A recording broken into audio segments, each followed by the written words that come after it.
Hallo und herzlich willkommen zurück beim Unsafe Release, euer Schweizer Formel 1 Podcast mit euren Hosts Kassel und Schubs.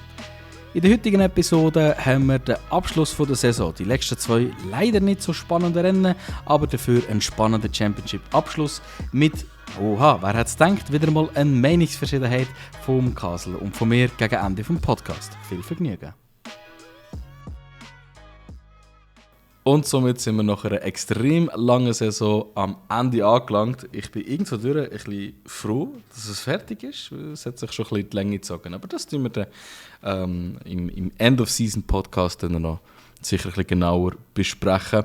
Aber ja, eigentlich, wenn wir mal ganz ehrlich sind, ohne den Championship-Fight noch zwei, ich sage jetzt mal, bescheidene Rennen gewesen zum Schluss. Für die sich nicht mehr erinnern, wir hatten Katar gehabt, das hat unter anderem auch noch einen Sprint dabei gehabt, mit ja, einer Kontroverse drin, aber auch nicht unbedingt sehr viel Racing.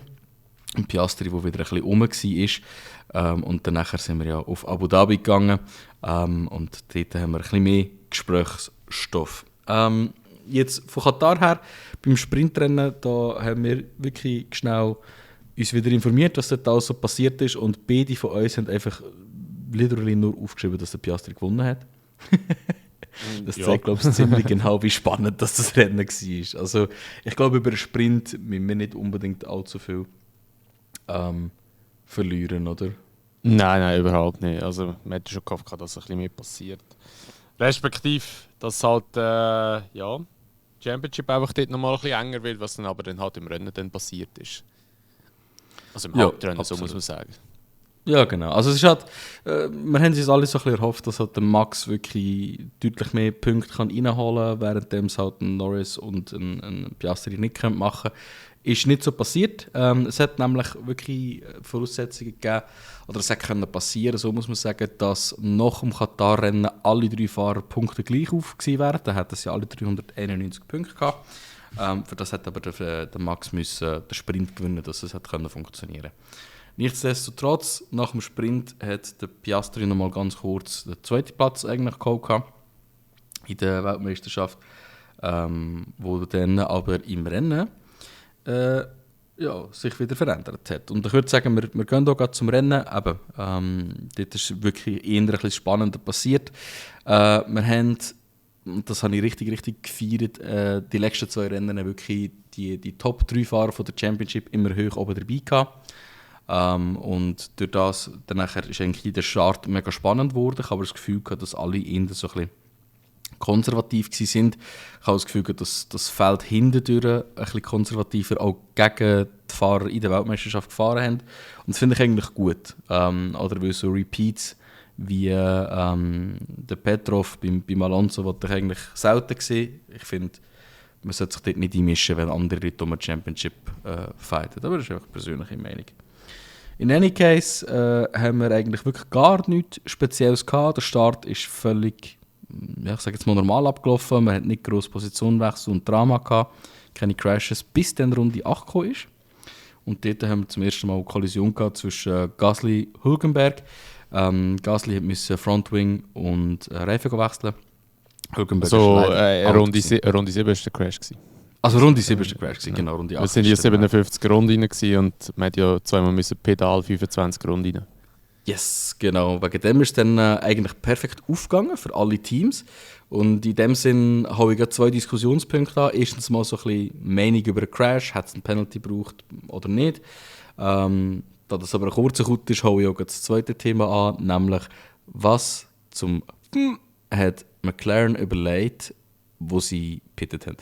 Oder eben nicht pittet haben. Respektive das ganze Team, das ganze Feld hat pittet, nur McLaren nicht. Ja, also ich glaube, es mal ein Penalty oder so jetzt denke ich in meinen Augen nicht müssen geben, weil meine schlussendlich beide bestraft wurden durch die Kollision. Meine Gasly hat ja ein rechtsbeschädigtes Auto gehabt, das ist ja gar nicht mehr gegangen. Und Hülkenberg war ja out of race gewesen. Und von dem her, also ich glaube jetzt nicht, dass man dort irgendwie etwas noch gut bestrafen.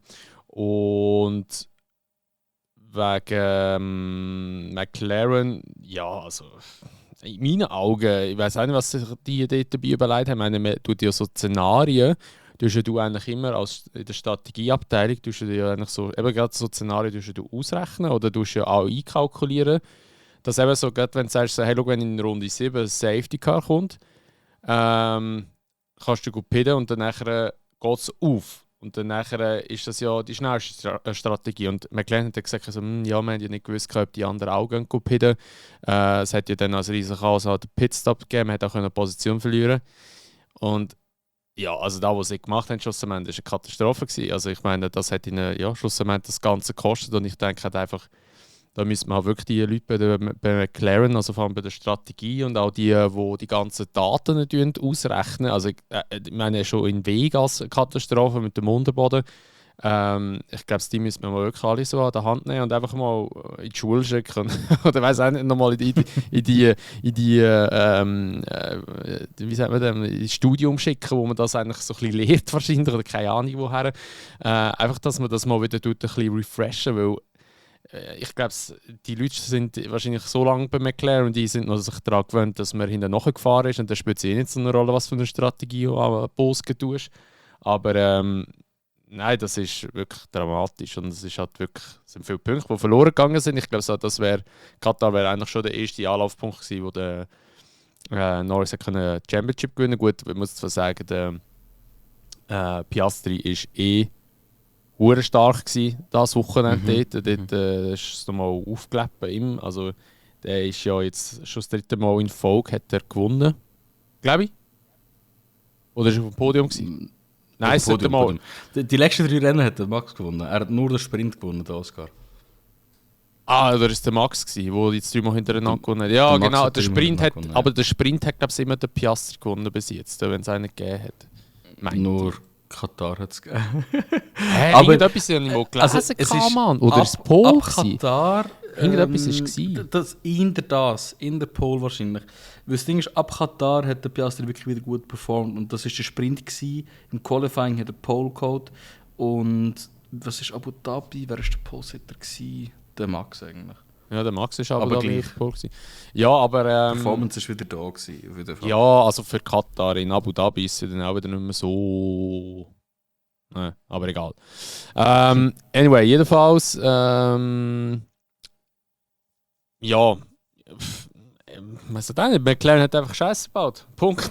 Und ja, für mich halt einfach irgendwie so. Es ist schon unerklärlich. Also, ich glaube, so, das ist ja das, wo McLaren selber auch gesagt hat. Das ist schon für uns unerklärlich. Aber eigentlich müsste man sagen, wir sind einfach zu dumm gewesen. Aber das können sie ja nicht sagen. Aber sie haben schlussendlich haben sie im Piastri halt einfach den Win geklaut. Ja, schlichtweg. Und ein Win, der für den Piastri extrem wichtig war, aber auch ein potenziell 2. oder 3. Platz, der für den Landis. Der Landis, ey. Schnell wohlgesagt, es ist 9:16 Uhr am Morgen. Wir haben noch nie in der Geschichte des ganzen Podcasts am Morgen einen aufgenommen. Oder so früh zumindest am Morgen. Also entschuldigt bitte die einen oder anderen kleinen Sprachfehler. Aber ja, zurück zum Thema. Es wäre für beide Fahrer auch wichtig gewesen, gute Resultate reinzuholen. Aber McLaren hat es einfach verkackt. Und ich finde, ein Team, das jetzt in diesem Rennen hier, ich glaube, als erstes Team ever, wenn es mich nicht täuscht, 800 Punkte in einer ganzen Saison reingeholt hat, finde ich das einfach zu schwach. Und das zeigt einfach, dass das Autoteam im Strategieteam deutlich überlegen ist. Schlichtweg. Ja. Und das in jeder Hinsicht. Auch im Führungsteam. Also, die haben einfach die richtigen Leute reingeholt, dass das Auto schnell geworden ist dieses Jahr. Aber gerade solche Entscheidungen haben extrem viel Punkte gekostet. Und das darf einfach nicht passieren. Vor allem, wenn man einen Max Verstappen hat, der gegenüber einem Oscar 104 Punkte zurück sich geklaut hat. Und ja, peinlich, finde ich. Schlichtweg peinlich für so eine grosse Rennorganisation. Aber, und das ist der grosse Caveat, den man da schlichtweg auch einfach muss dazu geben muss. Wir vergessen, dass McLaren vor 2 Jahren noch am anderen Ende des Grid war. Und solche Fehler passieren und solche Fehler müssen passieren, dass man lernt daraus. Auch Mercedes hat zu Anfangszeiten Fehler gemacht, auch Red Bull hat zu Anfangszeiten Fehler gemacht. In meinen Augen machen es immer noch. Jetzt zum Beispiel einen riesen Fehler, dass sie das zweite Auto nicht in den Griff bekommen für den zweiten Fahrer. Aber das sei so dahingestellt. Ich glaube, jedes Team muss tätig Fehler machen, um daraus zu lernen.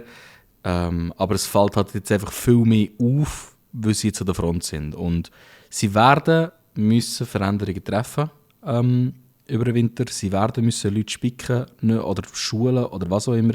Weil so kann das nicht weitergehen, wenn sie wirklich Ambitionen haben, noch mehr Championships zu gewinnen. Weil nächstes Jahr werden sie vielleicht nicht mehr so viel Glück haben, dass sie am Anfang so ein gutes Auto haben. Who knows? Werden wir dann noch sehen. Das ist so. Ja, ich bin gespannt auf das nächste Jahr. Also, eben gerade so, wie es das Kräfteverhältnis wird sein. Auch wo wir zum Beispiel Ferrari sind, ist halt einfach immer ein Team, das du wieder ansprechen musst, weil dort brennt sie ja mehr als ein ist, ja, seit ein paar Jahren. Und ich meine, der Leclerc hat gesagt, eben nächstes Jahr ist das Jahr für mich und Ferrari. Und wenn er das schon jetzt sagt, dann tönt er schon richtig an. Also wenn es nächstes Jahr nicht läuft, dann au revoir. Ja, aber ich meine, schau halt einfach auch an, wie seine Karriere bei Ferrari abgelaufen ist. Also jeder andere Fahrer in jedem anderen Team hat deutlich mehr Erfolg. Ich meine, sogar ein Russell, der in meinen Augen einfach einen langen Vertrag mit Williams hatte, wobei ich es schön gefunden, dass der Bottas so viel Respekt bekommen hat, hat bei Mercedes in dieser kürzeren Zeit, wo er bei Mercedes ist, eigentlich schon mehr erreicht als der Leclerc jetzt. Und der Grund, wieso dass der Leclerc zum Beispiel, wenn wir eine Statistik nehmen, der Fahrer ist mit der schlechtesten Pole-to-Win-Umsetzung, hat nichts damit zu tun, dass der Leclerc das nicht schafft. Ich bin felsenfest überzeugt, wenn du den Leclerc und den Verstappen in ein gleiches Auto tust, ist er einer der einzigen wenigen Fahrer, wo im Verstappen könnte die Stirn bieten. Und der Fakt, dass die Pole-to-Win-Ratio so schlecht ist, hat in meinen Augen mit dem Auto zu tun. Ja.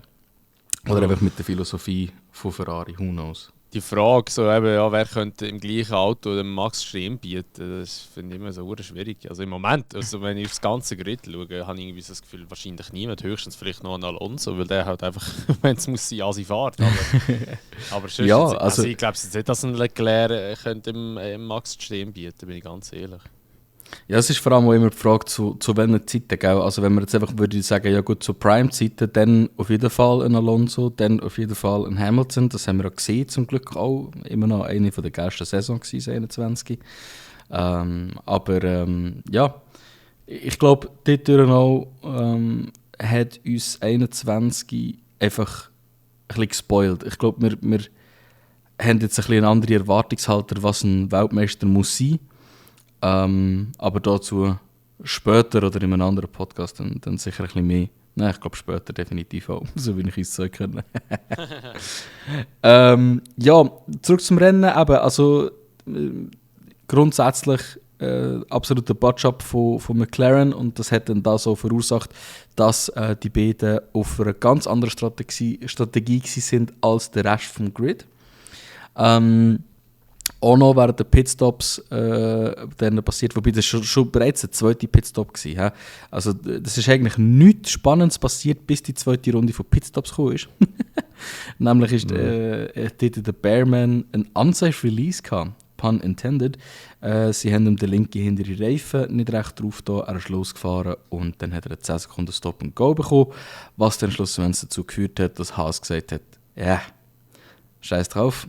Und dann haben sie einfach das Auto retired dann vom Bearman, weil sie dann wirklich keine Chance mehr hatten, irgendetwas rauszuholen. Nachher wieder, bis in die nächste Pitstop-Runde eigentlich nichts passiert, aber jetzt ist der springende Punkt, da die meisten schon pittet haben, ist die nächste Pitstop-Runde eigentlich basically nur noch aus McLarens bestanden und aus Leuten, die sonst irgendwelche andere Strategien oder Probleme hatten. Und McLaren sind dann auf die geniale Idee gekommen, anstatt Mediums für eine Leckdistanz nochmal Hards drauf zu tun.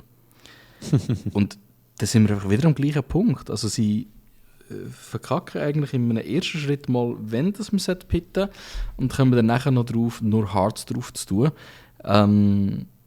Ja, und das dann auch wieder zu einem schlechten Window für einen Lando, wo dann, wenn ich es richtig in Erinnerung habe, sogar hinter dem Russell noch war. Und der dann nochmal überholen musste. Er war hinter dem Antonelli noch und hat sich einfach nochmal müssen vorkämpfen. Also ja, perfektes Beispiel, dass es einfach eine sehr, sehr schlechte Strategie war für McLaren. Aber da haben wir jetzt eigentlich schon drüber geredet. Und jetzt kommt in meinen Augen so ein bisschen der Hauptdiskussionspunkt von dem ganzen Rennen. Ich weiss, jetzt habe ich hure Führung gespult, aber es ist halt wirklich nicht passiert. Aber der Kimi hat... gelaufen, ja. Es ist gar nicht gelaufen. Also, wenn du irgendeinen Kommentar noch zu dem vorhin hast, dann sag aber... Ja, ich bin mir überlegt, aber es kommt mir nicht in den Sinn. eben, siehst du. Nein, von dem her würde ich sagen, tun wir auch wirklich das grosse Thema vom Qatar Grand Prix ansprechen, nämlich im Kimi Antonelli sein Fehler. Dort muss ich jetzt wirklich mal sagen, so gerne ich Red Bull und auch der GP haben, das ist wirklich unabgebrochen, der Kommentar von ihm. Ich finde, wenn du schon nicht weißt, was genau passiert ist, solltest du nicht dort grosse Wörter umhauen. Wiederum hat er sich dann aber ja auch entschuldigt. Und zwar geht es darum, dass er instant, nachdem er gesehen hat, dass der Norris den Antonelli überholt hat, hat er gesagt, der Antonelli hätte den Norris einfach so vorgewunken. Und wir wissen alle, wie gut dass der Kimis mit dem Max hat. Das würde er niemals machen, auch generell in the interest of racing. Oder in the spirit of racing würde es niemals ein Rennfahrer einfach so machen. Ausser es benefitet ihn selber irgendwie. Aber das hat es ja wirklich null. Also dort finde ich die Kommentare vom GP während dem Grand Prix nicht gut, aber mindestens ein bisschen verständlich. Was ich schlimm finde, ist, dass dann nachher noch ein Helmut Marko hinten nachprügelt. mit noch weiteren Kommentaren. Aber da kommen wir auch noch dazu. Da hat er endlich bekommen, was er so ein bisschen sich verdient hat. Aber ja, also finde ich überhaupt nicht gut, wie sie das gehandhabt haben, Red Bull. Ich finde, das ist einfach nicht nötig gewesen, vor allem Ja, ich glaube es vor allem... für das, was nachher gekommen ist. So. Ja, ich glaube vor allem, das war halt, mehr so ein bisschen in der Heat gewesen, weißt du, wie ich meine? Halt einfach so, die haben so gesehen, so, jetzt nur noch 10 Punkte ja. Und dann nachher... ja, ist dann nachher das passiert und nachher jetzt ja, dumme Diskussionen gegeben oder dumme Aussagen gegeben, aber eben, ich glaube, Red Bull hat ja, glaube ich, ein Statement rausgehauen, wegen dem sogar noch. Und auch, ich meine, es hat ja nachher einen riesen Shitstorm gegeben gegen den Kimi, eben so, dass er nicht wert sei und so Scheiße sei und. Ja, ich denke jetzt auch für einen jungen Fahrer wie er mit 19, es ist ja der Formel 1 so und eigentlich ja auch wirklich einen guten Job gemacht hat in den letzten paar Monaten. Ja, so etwas zu sehen, zu lesen und halt einfach, ja, dass dich so Nachrichten erreichen, ist halt einfach nie schön.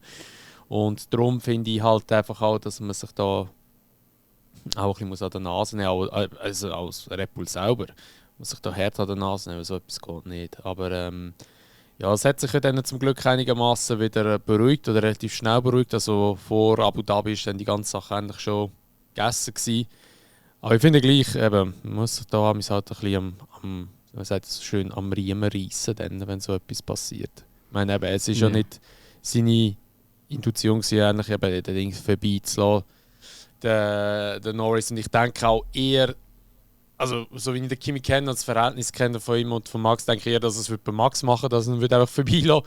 Aber ja, eben wie gesagt, ich denke nicht, dass das bewusst so war oder respektive. Also man hat es ja auch gesehen auf der Aufnahme. Also ich meine, er hat schon eine Kurve vorher hat er schon gestruggelt gehabt und dann nachher auf die nächste Kurve her ist er halt einfach weggerutscht. Ja, was willst du machen? Es kann halt ihm passieren oder es kann halt einfach an jedem anderen Fahrer passieren. Ich meine, Alonso hat sich auch mal einfach so gespinnt noch. Ich glaube, es im Rennen oder im Sprint, ich weiß gar nicht. Nein, es im Rennen gesehen, er hat sich auch noch einmal komplett gedreht. Ja, dort hat wahrscheinlich, dass der Newey das Auto in Katar angelangt hat, noch nicht so viel gebracht, aber das habe ich auch gesehen. Er ist ja viel schneller geworden. Das war so eine geile Aussage von Alonso. Aber ja, darum. Ja, halb so weit. Klar, am Schluss jetzt, am Ende von der Championship, wo wir jetzt waren, also nach Abu Dhabi, war es natürlich bitter gewesen. Aber ja, eben so ist es halt manchmal im Motorsport. Es ist halt nicht immer alles vorhersehbar. Absolut, absolut. Ein kleiner Touch-up, pun intended, wieder mal, zu dem mit dem Fernando Alonso. Der Fernando Alonso hat in einem Interview darum gesagt, beziehungsweise er ist gefragt worden, wieso das Auto auf einmal so gut war. Und der hat so gesagt, ja, weil der Adrian Newey das wahrscheinlich angelenkt hat in Katar, hat er ein bisschen Adrian Magic gegeben. Und dann hat er darüber gewitzelt, ja, er sei nicht einmal da in Abu Dhabi. Ja, weißt du, das habe ich sich mitgezogen, sei immer noch ein bisschen drauf auf dem Auto. der Magic Touch, ja. Coole Anekdote vom Fernando, aber es ist immer lustig, seine Interviews und Radio-Aussagen. Ja. Nein, aber es ist wie du sagst, Red Bull hat ein Statement rausgehauen, das anscheinend auf Wunsch von Max, was ich ein bisschen krass finde, dass überhaupt ein Fahrer das noch muss wünschen, bevor man das automatisch macht, weil es sind 2 von deinen High-Ranking Team-Personnel, wo gegen den Antonelli geschossen haben. Und es ist ja im Internet klar gewesen, dass der Antonelli wegen dem wirklich gemobbt worden ist. Und das hat man gewusst, auch ohne dass der Verstappen einem das hätte müssen sagen. Aber das mal so vorneweg, also eben so grosse Firmen ist immer so ein bisschen schwierig, was tust du dich dazu äußern und was nicht und wie tust du dich dazu äußern. Von dem her, schlussendlich ist es wichtig gewesen, dass sie ein Statement gemacht haben und es ist auch wichtig gewesen, dass das wir als Community irgendwo auch gut handhaben, weil weißt, ich frage mich immer, was sind das überhaupt für Fans, wenn wir andere Fahrer angreifen. Also ich verstehe, gerade wenn du zum Beispiel Fußball anschaust oder die Rivalität, die es gibt, dass man dann halt einen Hass auf gewisse Mannschaften, auf gewisse Spieler hat. Und ich meine, auch wir sind nicht, auch in der Formel 1 sind wir auch nicht heilig. Wir haben auch, sag jetzt mal, einen Hass auf gewisse Fahrer. Lance Stroll, aus gewissen Gründen. Aber ja, okay, dann bist jetzt nicht du. Aber grundsätzlich, oder es ist nie so deep, dass wir, ich sage jetzt mal, das tut jetzt ein bisschen hochnäsig, so, wir als richtige Formel-1-Fans, wir verstehen, dass es einfach... Ja, aber ich glaube, du verstehst, wieso dass ich das sage. Oder ich glaube, wir wissen, es ist nicht nötig, andere Fahrer wegen dem zu beleidigen und zu mobben und Todesdrohungen auszusprechen und so Geschmäus, weil wir einfach zivilisierter sind als das. Oder ich habe mich zum Beispiel in Mexiko auch mega darüber aufgeregt. Ja, aber es ist doch so. Wir sind zivilisierter als das. Ja, sorry, wolltest du mir sagen, dass Hooligans zivilisiert sind? Das ist mit so noch schlimmer. Ja, ich kann keine politischen Aussagen treffen, aber bis auf so Ausnahmen wie in Mexiko, wo es wirklich auch Schlägereien gegeben hat, sind wir eigentlich relativ... Du hörst einfach nicht viel davon. Und ich finde, wir als Formel 1-Fans haben es schlichtweg gar nicht nötig, weil schlussendlich, was die Fahrer leisten, auch ein Lance Stroll ist unglaublich gut. Also, wir können so viel haten über ihn, wie wir wollen. Ja, sorry, aber... Kollege, was hast du gesoffen? Es ist ein Morgen-Podcast. Ja, aber es ist trotz allem, wo beim Stroll ist, tut mir leid, aber er ist nicht nur wegen Geld reingekommen. Ich sage nicht, er ist der beste Formel-1-Fahrer, den wir gesehen haben, aber ich sage, er ist nicht nur wegen Geld drin. Sonst hat er auch nicht einen Pole-Code in der Türkei im Rennen. Das ist doch der Punkt, den ich machen Also grundsätzlich kannst du einfach sagen, es sind Netflix-Fans. Ja, schlichtweg. Oder einfach Leute, die halt von anderen Sportserien kommen, die jetzt frisch angefangen haben wegen Film, wegen Netflix, wegen Liberty Media mit dem YouTube-Stuff. Whatever. Aber es ist einfach nicht das, was unsere Fanbase wirklich represented. Das ist so ein bisschen auch meine Kernaussage. Und ich finde, dort ist es wichtig, dass wir als Community gegen Hass stehen, weil das ist einfach nicht, wie es sein sollte. Das bringt niemandem etwas. Ja, genau. Also an dieser Stelle Free Kimi, würde ich sagen. Und, Free Kimi? Ja. Dann ja, geht es eigentlich schon Richtung Abu Dhabi. Noch nicht ganz, nein. Noch wir haben noch eine ganz wichtige Smooth Operation, die wir mit darüber reden. Oh Mann, schon wieder vergessen. Ey, es ist einfach so leid, Mann.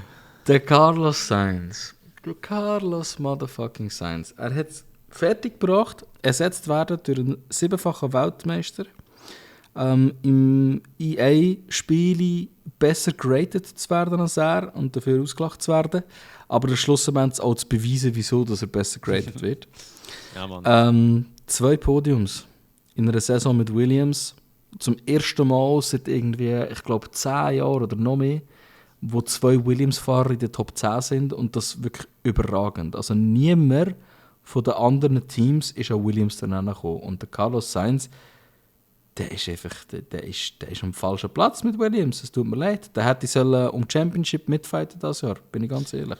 Ja, vielleicht ist er ja eben jetzt genau am richtigen Platz und kann mit Williams zusammen, weißt, richtig durchstarten. Und das sind jetzt einfach so die ersten Impulse gewesen, sagen wir jetzt mal, was man mal gesehen hat und gemerkt hat von Williams. Also ich glaube, er ist sehr, sehr gut aufgehoben dort. Ich glaube, Ferrari bereut schon recht, was sie gemacht haben, bin ich ganz ehrlich. Weil ich glaube, mit dem Sainz wären sie schon sehr, sehr stark gewesen. Es gibt also eine geile Statistik, jedes Team, wo der Sainz reingekommen ist, ist nachher besser gewesen als im vorherigen Jahr.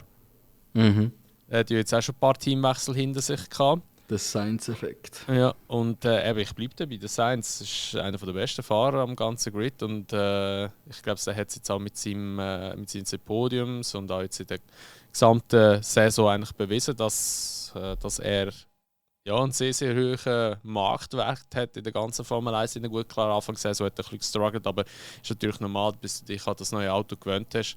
Aber er und auch Williams haben es gut gemacht. Sie sind sich gut aufeinander eingegroovt und haben das Auto wirklich gut hergestellt. Der Albon hat ein paar Mal recht alt ausgesehen und wir haben immer den Albon auch in den Himmel hochgelobt. Aber ja, so ist es halt oft mal in der Formel 1. Da kommt eben halt mal ein neuer Fahrer rein, der es dann halt besser macht. Und dann tut man die Performance vom anderen Fahrer, der jahrelang eigentlich immer so gut und stark war, tut man dann halt überdenken. Aber man muss natürlich auch Butter bei den Fischen lassen, sagt man so schön. Der Albon macht natürlich auch einen sehr, sehr guten Job bei McLaren, hast du sagen.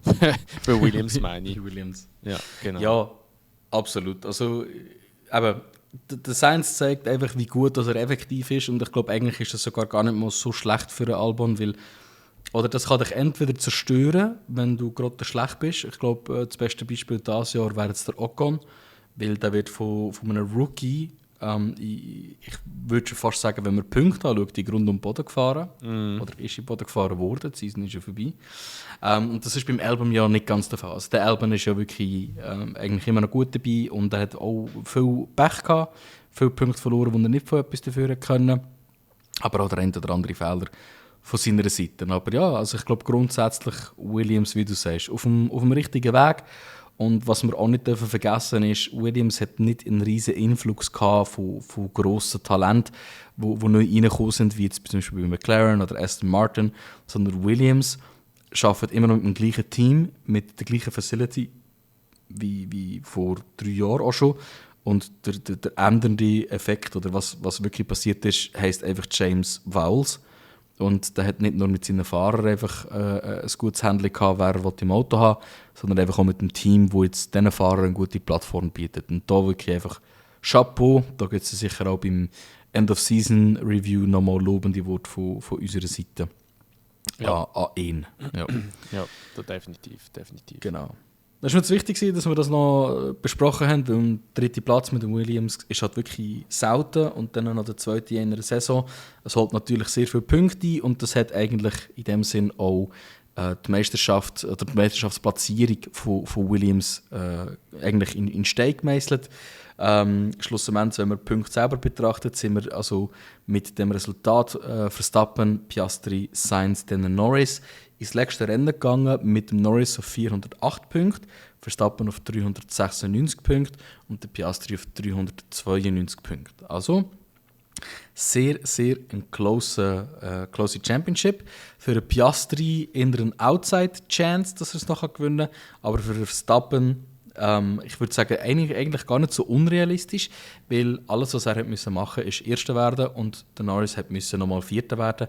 Dann hat er die Championship gewonnen. Also es hat nicht viel gefällt und auch während dem ganzen Grand Prix, muss ich sagen, hat das oder der Faktor den Grand Prix überhaupt spannend gemacht. Sonst wären mir wirklich die Augen zugefallen. Es ist zugeschlagen. Zugeschlagen. Sonst war es eigentlich wirklich ein sehr, sehr langweiliger Grand Prix gewesen, wenn wir ganz ehrlich sind. Aber der Fakt, dass wir wieder mal einen Championship-Fight hatten, mit mit 3 Fahrern, die gewinnen können. Nicht nur das, die 3 Fahrer sind dann auch noch zuvorderst vorne gestartet. Ist natürlich genial für das letzte Rennen. Voll. Und schade wiederum finde ich es einfach, dann, dass der Max eigentlich nicht so ein bisschen die ganze eingebremst hat. Und ich meine, dass der irgendwie geschaut hat, dass der Charles irgendwie noch vorbeikommt am Norris. Also man muss ehrlich sagen, der Charles ist gefahren wie ein Wilder. Das muss man ihm noch lassen. Also der Leclerc hat wirklich alles gegeben, dass er irgendwie noch am Norris vorbeikommt. Weil das irgendwie so das klassische Bild über das ganze Jahr rein, dass der Norris einfach in der Startphase, also wo es eigentlich losgeht, immer mega gestruggelt hat. Also er hat am Anfang eigentlich nie so die Performance gehabt, die der McLaren nachher durchs Rennen durch oder gegen Ende Rennen dann nachher gehabt hat. Das ist irgendwie, und auch bei Safety Car Restarts haben wir es auch. Und das hat man wieder gesehen. Piastri geht am Norris vorbei, auch mit einem auch noch stolzen Manöver. Also der ist einfach einmal vorbei und hat dann geschaut, kurz zu sagen, wer da ein bisschen schneller ist und wer da von da angreifen. Mehr Racecraft hat. Ja, ich glaube, es hat einfach beim Piastri ist ja auch klar gewesen, oder er muss gewinnen, dass irgendwie überhaupt noch eine Chance um ist. Ausser der Norris fliegt komplett raus und dann der Verstappen fliegt auch irgendwie raus. Aber er hat ja einfach, sein Ziel ist einfach nur gegen vorne. Verstappen sein Ziel war gegen vorne und im Norris war es einfach so aufs Podium kommen. Und die Ausgangslage war ja eigentlich relativ geil gewesen, oder wie sie losgegangen ist und so. Und dort, wo eigentlich der Piastri vorbeigegangen ist und hinter dem Verstappen war, dort hätte eigentlich in meinen Augen der Verstappen ein bisschen Speed rausnehmen, wie zum Beispiel Hamilton 2016 gegen den Rosberg, wo der Rosberg Zweiter war. Und, oder Dritter, nein, Zweiter war er. Und dann hat ja er so eingebremst, der Hamilton, dass ja der Vettel daher kommt. Dass der Vettel vielleicht irgendwie noch am Rosberg vorbeikommt. Und das ist einfach, hat einfach nicht geklappt. Dann ist ja der Rosberg gleich Weltmeister geworden, weil das hat ihm gefällt, dort, das Pünktli. Oder die Pünktli. Und ich war ein bisschen überrascht, dass er das nicht gemacht hat. Ich denke aber, es hat auch ein bisschen wieder etwas mit den Reifen zu tun, weil was ich einfach ein bisschen speziell gefunden habe, ist sie haben ja den Piastri hure lang draussen gelassen. Und danach war ja die Reihenfolge, das ist überlegen, Piastri, dann ist glaube ich der Max gekommen und dann ist glaube ich der Norris irgendwie weit hinten mal gewesen noch. Ich bin mir nicht mehr ganz sicher, wie die Reihenfolge ist, aber irgendwie so.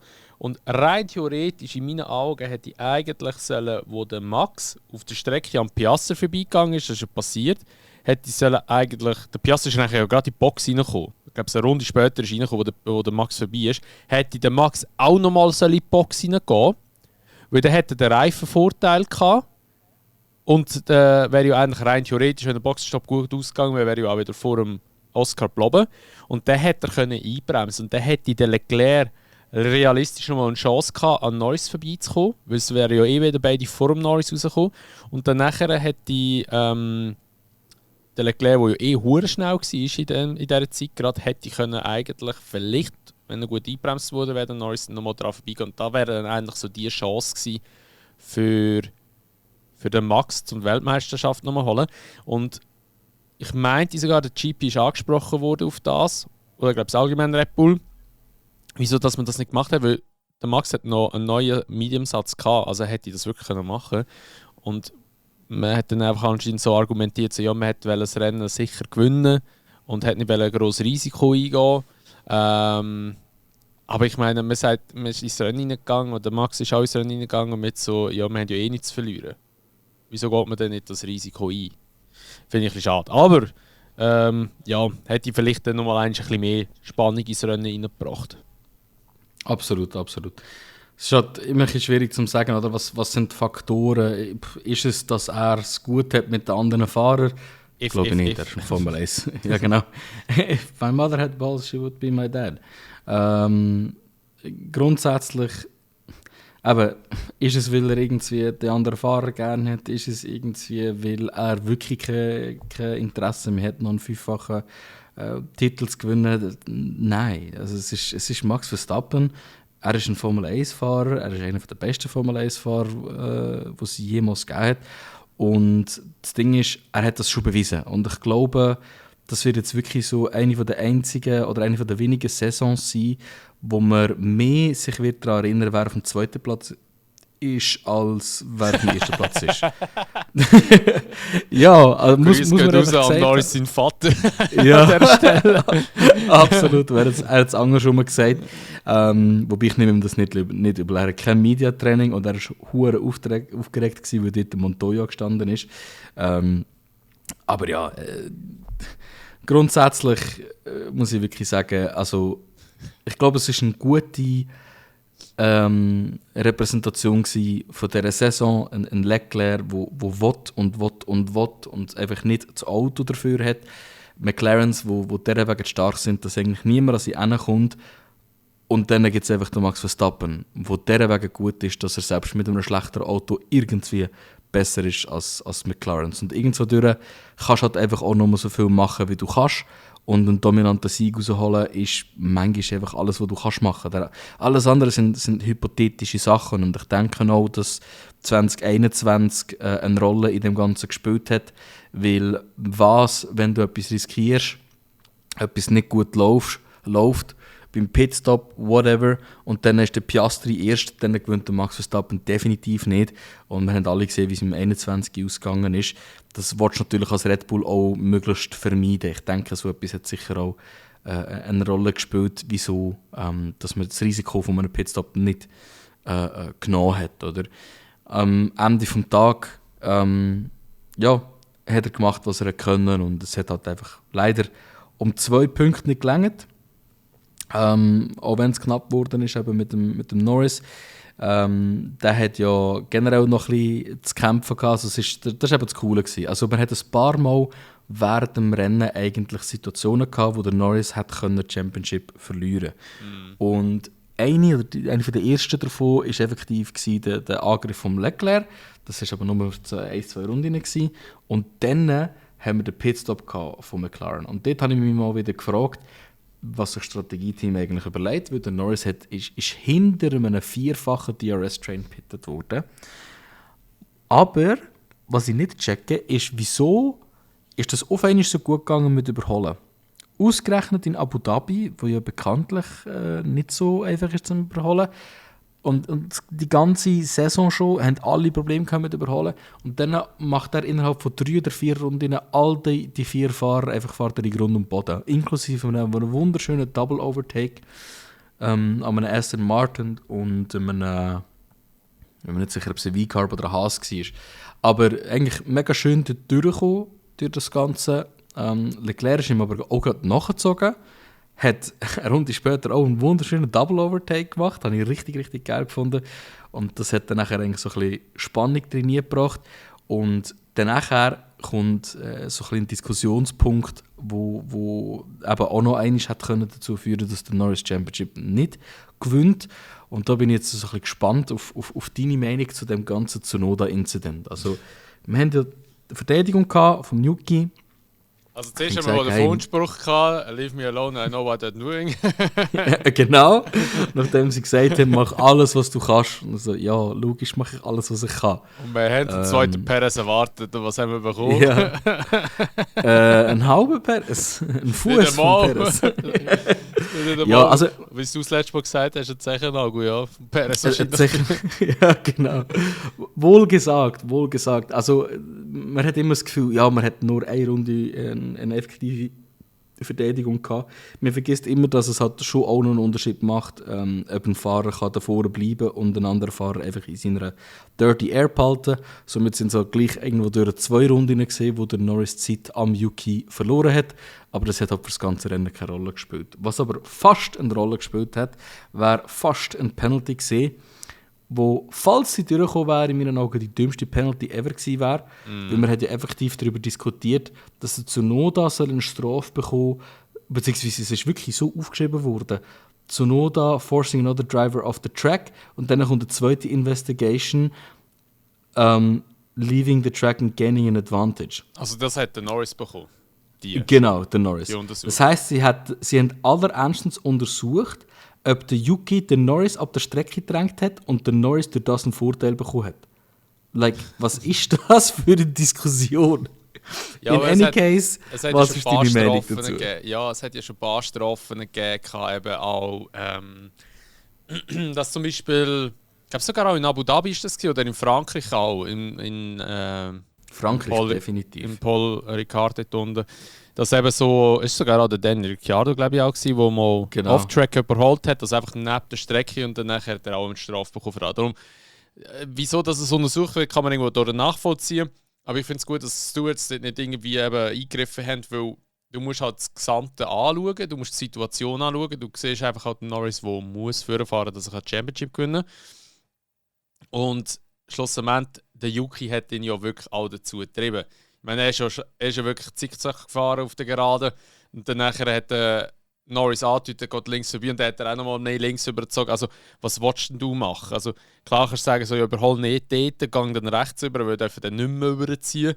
Aber ich meine, die fahren dort mit 300 Sachen durch. Also, da kannst du dann nicht mehr so gross hin und her reagieren.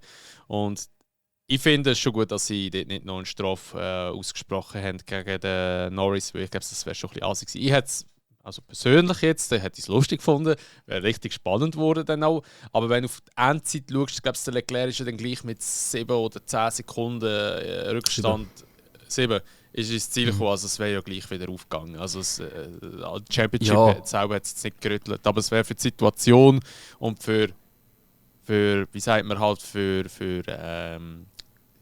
das aktuelle Geschehen in der Formel 1 ist eigentlich das gleiche wie die Situation, aber jetzt noch anders formulieren. wäre es natürlich wieder scheiße gewesen, es hat wieder richtig viele Diskussionen gegeben und ist schon gut, wie es ist, schlussendlich. Ja, also ich bin auch ein bisschen dieser Meinung, wobei, nein, nicht ganz.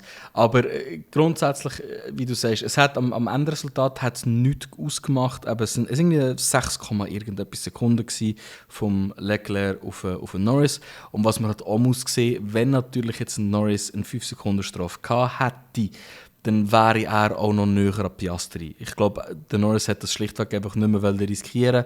Nochmal in der Dirty Air von einem Fahrer sein, nochmal versuchen angreifen. Man hat richtig gesehen, dass er die letzten paar Runden halt nicht mehr so fest Gas gegeben hat. Und du willst halt auch nicht irgendwie eine Disqualifizierung oder irgendetwas riskieren wegen der Planks. Nicht lange her, wo wir das auch schon wieder hatten, oder?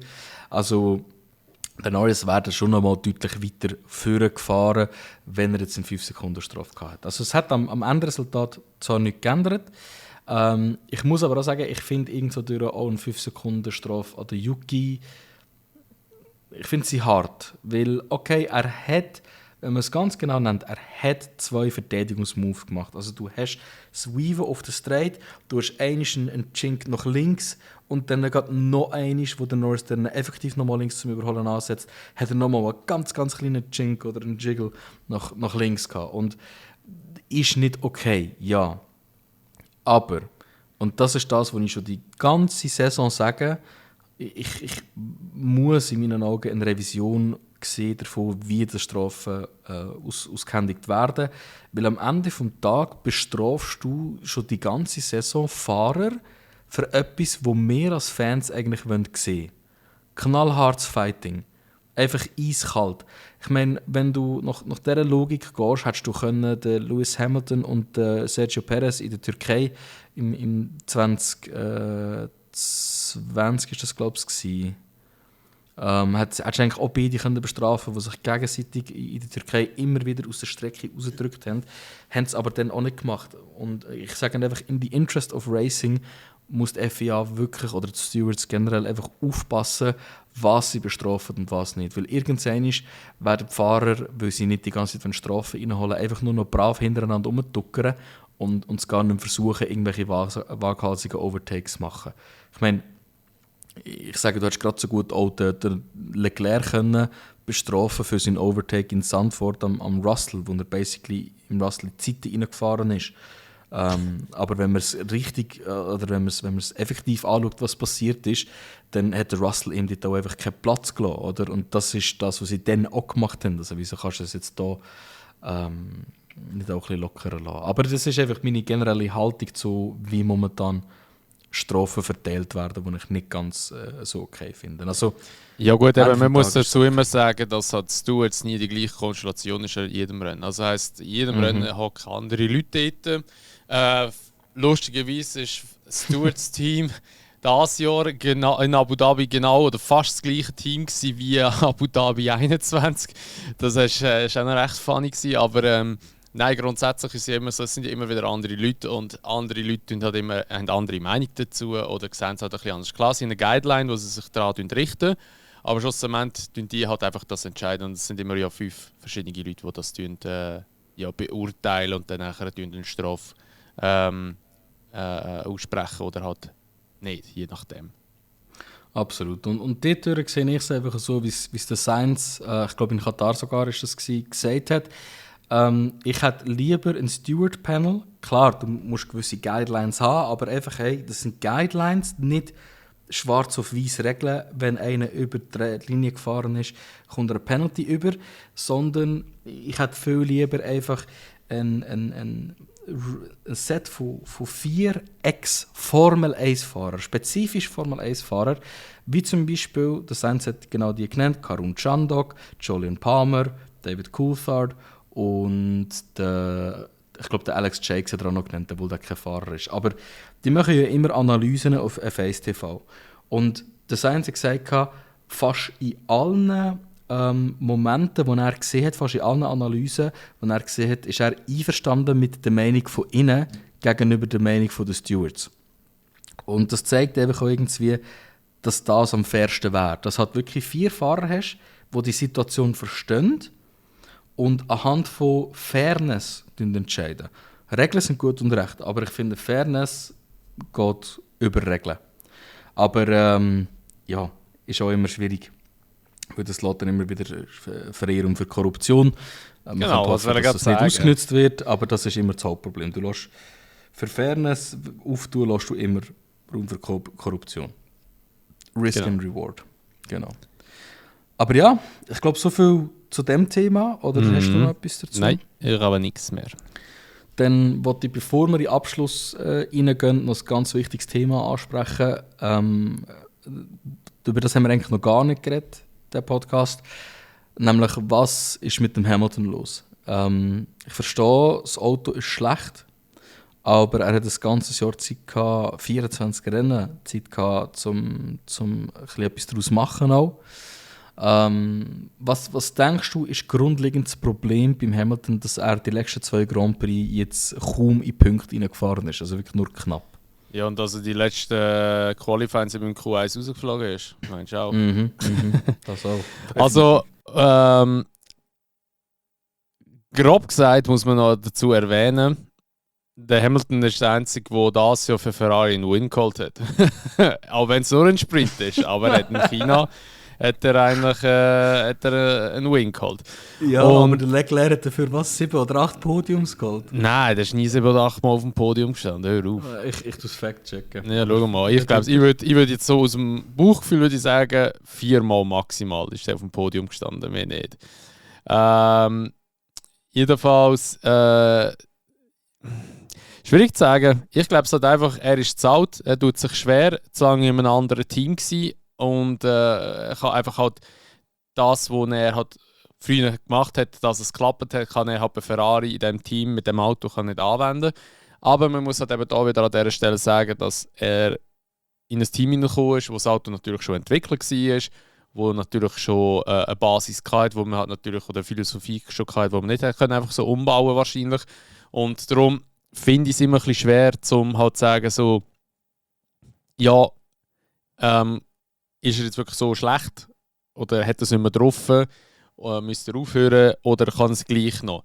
Ich glaube, 26 wird sicher ein Schlüsseljahr sein für ihn.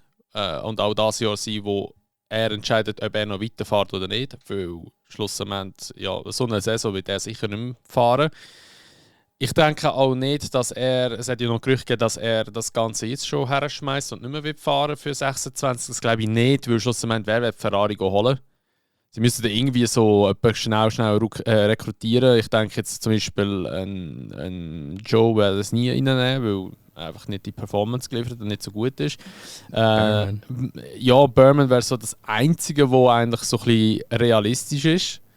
Vielleicht auch wieder ein Sainz und zahlen verdammte Summe Williams. Kann auch sein. Ja, aber ich denke, das wird er schon nicht machen. Ich denke, er wird schon noch ein weiteres Jahr machen.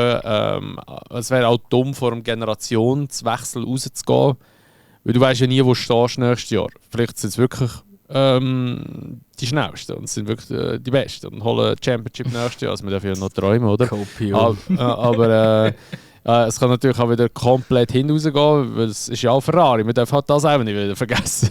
Und darum, Also wenn er jetzt aufhören würde, wäre es wirklich eine dumme Aktion für ihn. Es wäre dumm, wirklich dumm. Und wenn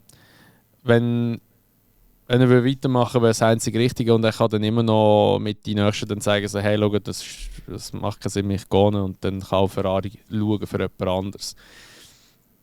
Ja, darum, ich denke, ob er gewascht ist oder ob er wirklich halt nicht mehr so gut ist wie früher, würde ich sagen, so jein. Also zusammengefasst, ich würde sagen, ja, er ist definitiv nicht mehr in seiner Prime und er wird auch nicht mehr dorthin kommen. Aber ich denke, er wird immer noch fähig sein, um mal das Podium oder einen Win oder so zu holen. Und ein Hamilton-Win mit Ferrari in einem Hauptrennen wäre schon mal noch etwas Geiles, muss ich ganz ehrlich sagen.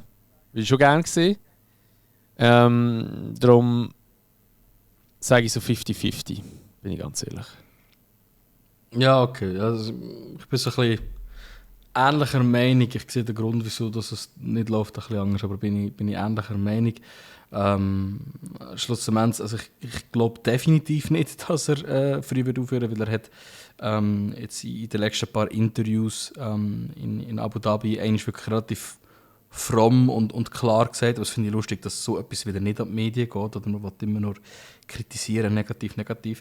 Er hat ganz klar gesagt, nein, auf gar keinen Fall höre ich jetzt auf. Ich habe mir eine längerfristige Zukunft mit Ferrari vorgestellt und das wollte ich auch so durchziehen. Und dadurch glaube ich eben auch, dass das, was der Hamilton bräuchte, das ist in meinen Augen der Grund, wieso das auch nicht funktioniert hat, ist, dass er bräuchte ein Team, das mehr auf ihn lässt. Weil der Hamilton ist irgendwo durch auch in das Team reingeholt worden, um es wieder zurück zu Winning Ways zu bringen. Und für das musst du halt einfach auch auf einen 7-fachen Weltmeister hören. Ich sage nicht, er ist der Adrian Newey. Ich sage nicht, er ist der Schlüsselpunkt, wo das Auto wird schneller machen. Aber er bringt sehr viel Erfahrung mit, für was gut ist, was man als Fahrer braucht. Und auch wenn sein Driving-Style vielleicht nicht ganz gleich ist wie in Leclerc seine, ich glaube auch, Leclerc wird unglaublich davon profitieren, wenn Ferrari wird auf ihn hören. Und das ist wirklich, das auf ihn hören ist nicht nur auf das Auto bezogen. Eben, ein Hamilton kann nicht perfekte aerodynamische Aussagen treffen, um zu sagen, das und das müssen wir verändern. Aber eine Mentalität, die ihm der Toto halt auch mitgegeben hat, wo man wirklich sagt, für jeden einzelnen Job, den wir bei uns haben, will ich den Besten haben. Mhm. Wenn ich sage, ich stelle dich an als Putzkraft, dann verlange ich von dir, dass jedes Mal, wenn jemand aufs WC gegangen ist, an einem Rennwochenende, du reingehst putzen. Wenn ich den Kaffee schwarz verlange mit Rotzucker, dann will ich Rotzucker haben und nicht irgendeinen anderen Zucker. Oder? Und das ist so ein bisschen die Mentalität, die ein Toto halt hat, dass alles perfekt muss sein. Jeder Mitarbeiter der Beste ist in dem, was er macht. Und diese Mentalität bringt Lewis mit. Und das ist eine Mentalität, die Ferrari definitiv nicht hat. Es ist wirklich peinlich, nur schon zuzulassen, was der Hamilton muss für Diskussionen haben über ein Radio während dem Rennen. Das hast du mir geschickt, gell? Ja, habe ich dir geschickt mit dem wie heisst er, nicht Adami. In Imola, die Diskussion, oder auch der Charles, Charles und ja. Es ist peinlich. Es ist peinlich. Wobei ich auch muss sagen, dass jetzt gerade in Abu Dhabi der Hamilton, finde ich, nicht ganz angemessen reagiert hat, wo er seinem Race-Engineer gesagt hat, hör auf bestätigen, was ich sage. So, ja, was soll er denn sonst machen? Einfach gar nichts sagen.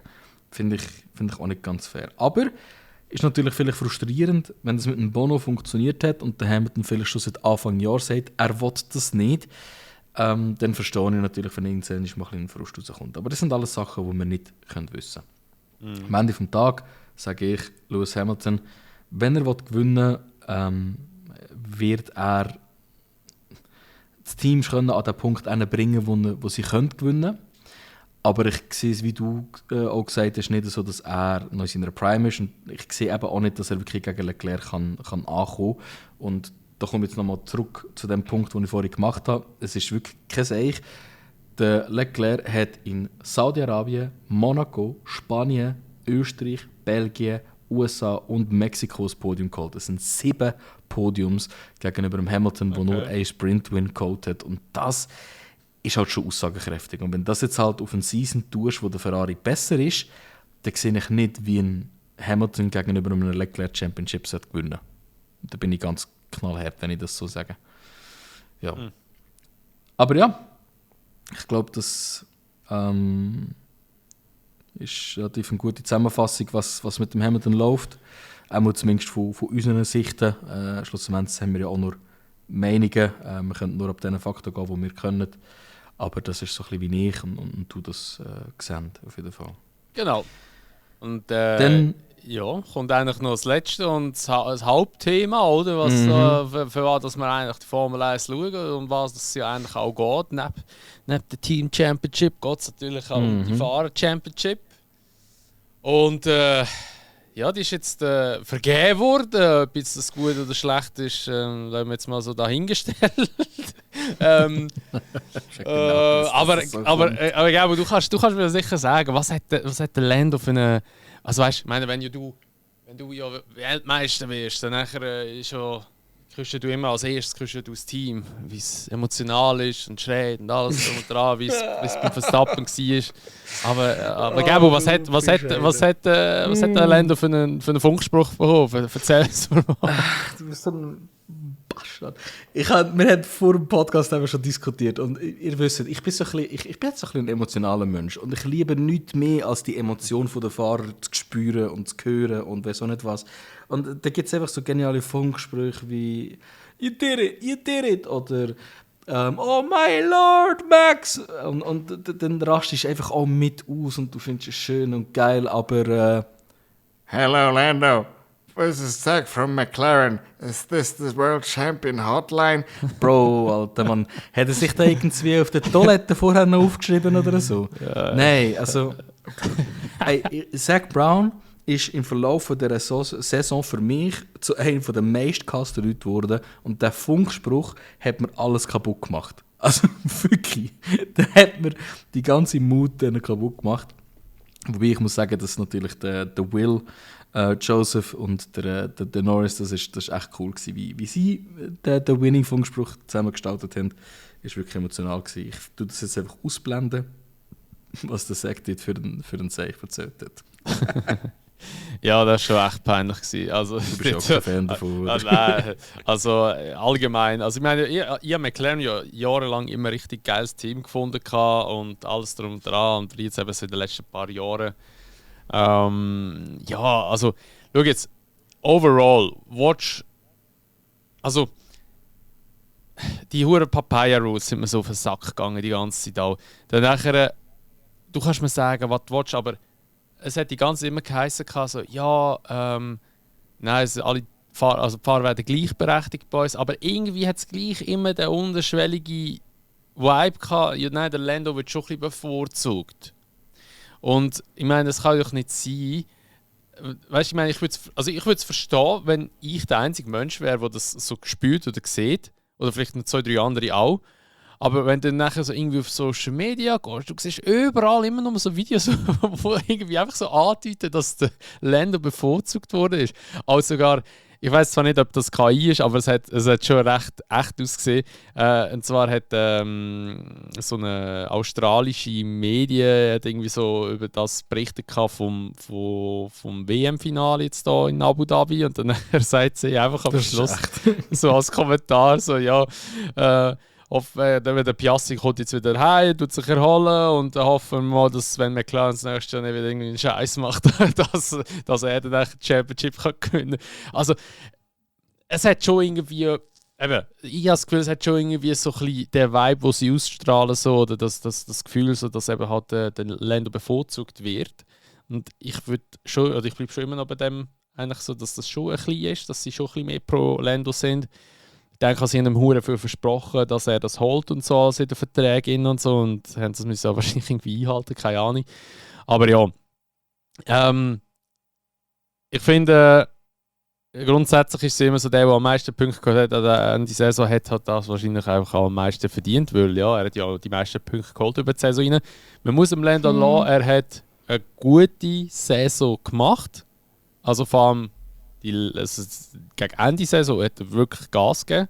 Und der Piastri hat einfach viel falsch gemacht. Also der Piastri ist eigentlich von dieser, wie es du jetzt wieder würdest sagen, von dieser Konsistenz her, wo eigentlich ein Fahrer sagt, immer, also wir reden von Konstanz, hat er einfach verloren plötzlich. Also vor allem ab Baku ist es einfach nur noch dort abgegangen dort. Viele Fehler gemacht und hat dann nachher, ich habe ja auch immer gesagt, also, ja, für mich hat es der Piastri einfach verdient, weil er so stark fährt. Aber ab Baku weg, dort, wo er so viele Fehler gemacht hat, habe ich auch sagen, nein, sorry, also auch ein Piastri hat die WM-Titel jetzt nicht verdient. Für mich hat es der Norris eigentlich streng noch auch nicht verdient, weil er hat einfach Anfangssaison so viele Fehler gemacht hat, wo der Piastri so dominant wurde. Dann muss ich auch sagen, sorry, aber du bist so lange in der Formel 1 und einer, der 3 Jahre in der Formel 1 ist, nimmt dich so voneinander. Aber eben overall muss man einfach sagen, der es am meisten verdient hat, ist einfach der Zweiter geworden ist. Und der wird für mich immer in Erinnerung bleiben, dass 2025 wird mir der Zweitplatzierte mehr in Erinnerung bleiben als der Erstplatzierte in der WM. Es ist einfach so. Tut mir leid. Haben Verstappen-Fans auch einen Grund zum sagen, der 5-fache Weltmeister anstatt der 4-fache Weltmeister? Ja, nein, das schon nicht. Das schon nicht. Das ist schon also ich meine, schlussendlich, ich meine, so eine Saison oder auch so ein Final, wie wir es in Abu Dhabi 21 können, werden wir nie mehr erleben wahrscheinlich. Also es wäre ein riesen Zufall, wenn noch mal so etwas zustande kommt. Weil ich meine, die sind mit gleich vielen Punkten ins letzte Rennen hineingegangen und die WM hat sich ja in der letzten Runde entschieden. Das muss man sich mal überlegen. Das ist ja völlig krank eigentlich. Das ist ja wirklich filmreif. Das ist filmreif, ja. Und ich finde halt einfach, eben, ich meine, das habe ich aber schon seit Jahren immer gesagt, ich bin kein Lando-Fan. Wirklich nicht. Ich bin kein Lando-Fan. Weil es sind einfach Aussagen von ihm gekommen. Er hat das ja auch alles nachher wieder eingeräumt gehabt, jetzt da noch ein paar Interviews nach der WM, die er gewonnen hat. Da habe ich dir ja auch gesagt, ja, komisch ist auch, wieso kann er es jetzt, wieso hat er es vorher nie können sagen, weißt? Ist ja auch speziell, weißt? Ich habe einfach so ein bisschen das Gefühl, er wird ja schon auch, und das wird ja definitiv so sein, er wird ja den Hate und alles, was er ja hat, schon auch mitbekommen. Und ich glaube, er will sich jetzt einfach vielleicht wieder in einem besseren Licht herstellen. Ja, er hat die WM auf seine Art und Weise gewonnen, wie auch der Sainz zum Beispiel das gesagt hat. Das ist ja völlig okay, jeder soll das so machen, wie er will. Ja, ich bin halt einfach ich bin nicht nachträglich, aber sorry, mit solchen Aussagen, die du gedroppt hast, auch die WM, so, wo der Max irgendwie aus der Box gefahren ist und gewonnen hat, das heißt so, ja, das war nicht Talent, das war einfach Glück. Ja, sorry, Alter. Was willst du mir erzählen mit, das war kein Talent? Ja, das war Glück. Also, was laberst du? Also, nein. Sorry, der Typ ist so unterdurch bei mir mit so Aussagen. Einfach weil er einfach unter Druck war und einfach gemerkt hat, so, ja, er fährt schon besser als ich. Und sorry, Max ist besser gefahren und er fährt auch besser als ein Lando. Ja.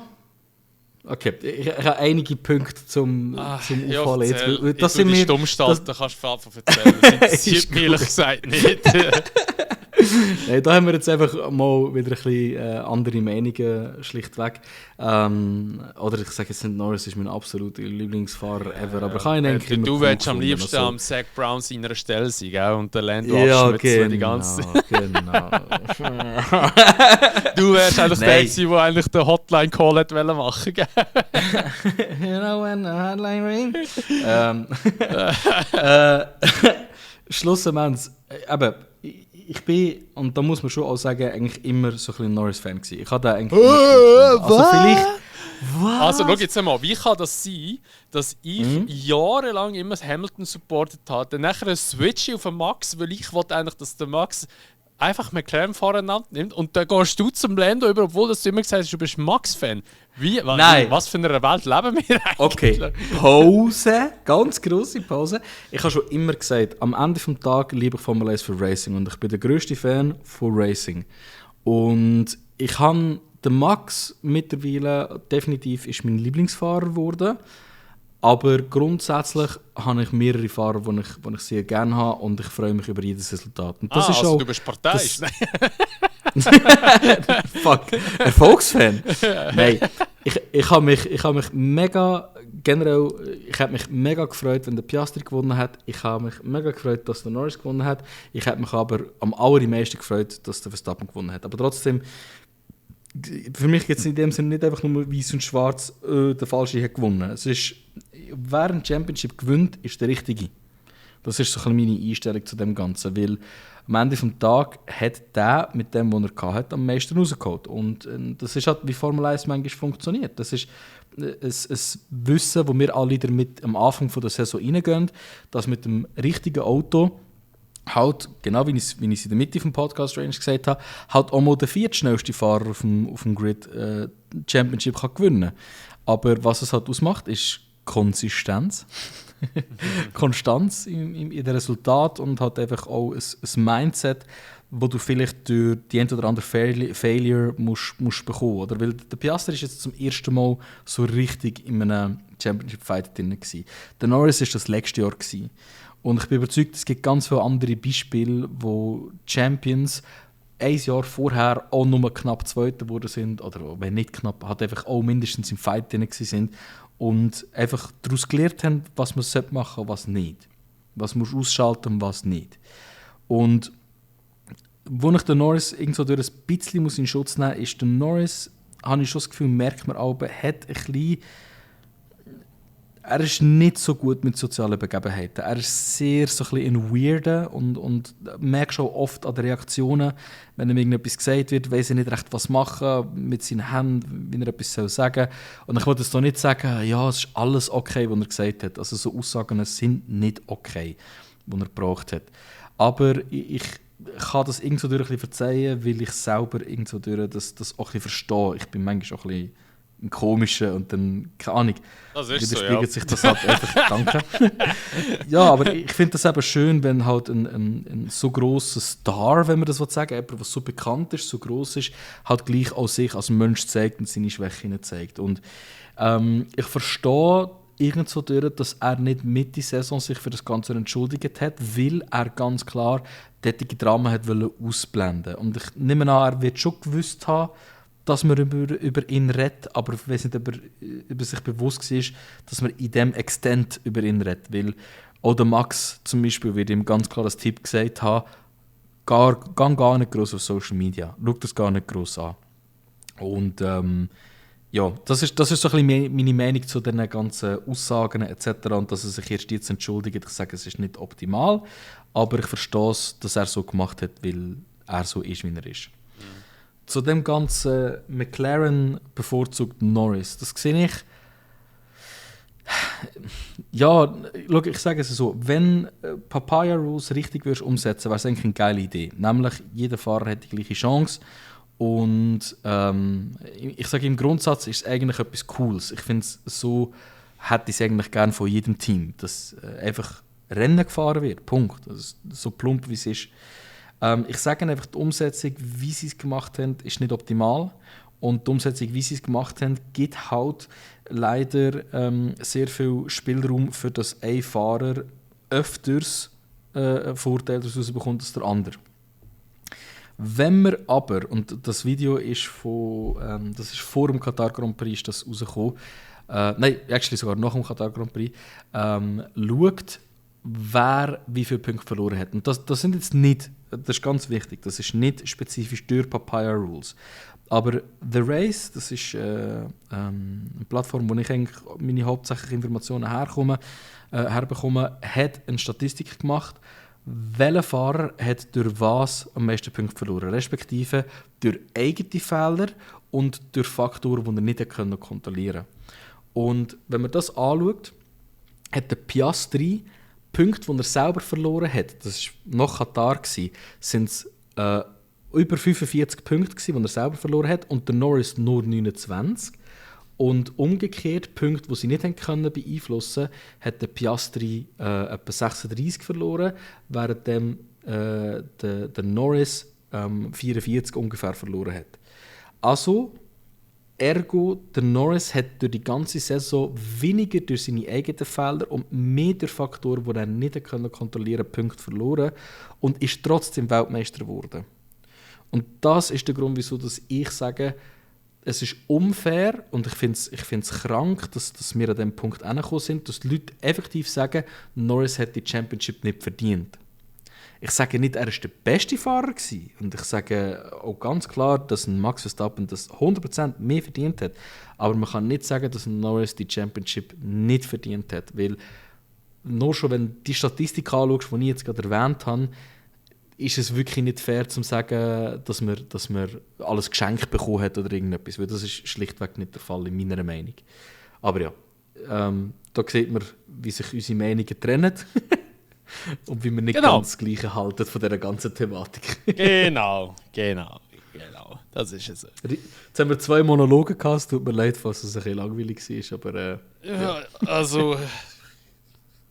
du bist so Best Friend mit dem Zach Brown, aber ist okay. Nein. Ich hasse den Zach Brown jetzt mittlerweile. Ja, genau. Ja, genau. So, du redest so wie näher über den Lando an. Also komm, jetzt haben wir wirklich keine Gemeinsamkeit. Also, das ist abartig, oder? Hey, da sind wir wieder. Es gibt nur schwarz und weiß. Man darf keine Meinungen dazwischen haben. Oh mein Gott, Alter. Das sind dann wieder so die geilsten Diskussionen.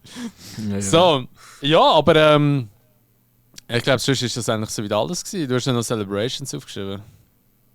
Ja, nein, aber das ist mir mehr so ein bisschen um Lando Norris im Papa seine Aussage wo da gegangen ist, und eben der Radio-Funk-Call. Ja. Was ich richtig komisch gefunden habe, und da muss ich muss es einfach wieder mal sagen, dass ich boykottieren, den fucking Mohammed Ben Sulayem, der die ganze Zeit die Haare lenken. Ja. Die forcierte Umarmung und da ist so, irgendetwas ist falsch mit dem, irgendetwas ist mega cool mit dem. Wirklich. Er war wirklich ganz speziell irgendwie dort wieder. Ja. Hat ihm sicher noch eine Textnachricht später geschrieben, love you. Ja, genau so, come by later. Übrigens, niemand kann mir sagen, dass der Lando nicht mindestens bi ist. Hast du das Video gesehen, wo er aufgelöpft wird und dem anderen so richtig so der Tor geht und sich auf die Lippen beißt, Alter. Man, ey, das ist doch nicht wahr. Schon ein bisschen sass gewesen, muss ich ganz Das war verdammt sass. Ja.